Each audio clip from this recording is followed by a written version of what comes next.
Bir ay doğar ilk akşamdan, geceden neydem neydem geceden.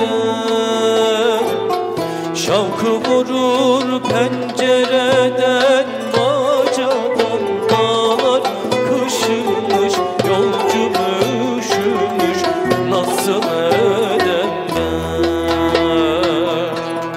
Şavkı vurmuş pencereden, bacadan dağlar kışımış, yolcum üşümüş, nasıl edem ben?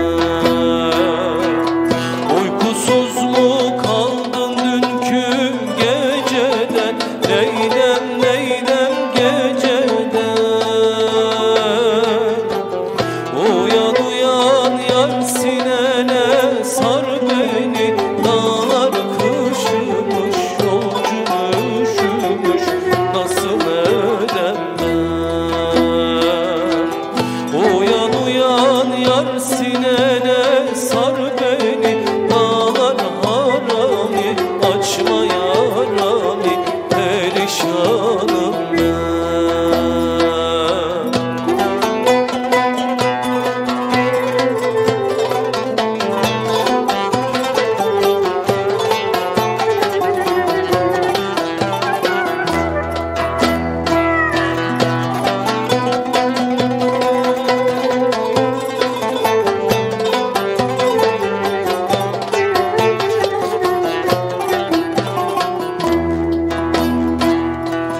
Yüce dağ başından aşırdın beni, neydem neydem yar beni.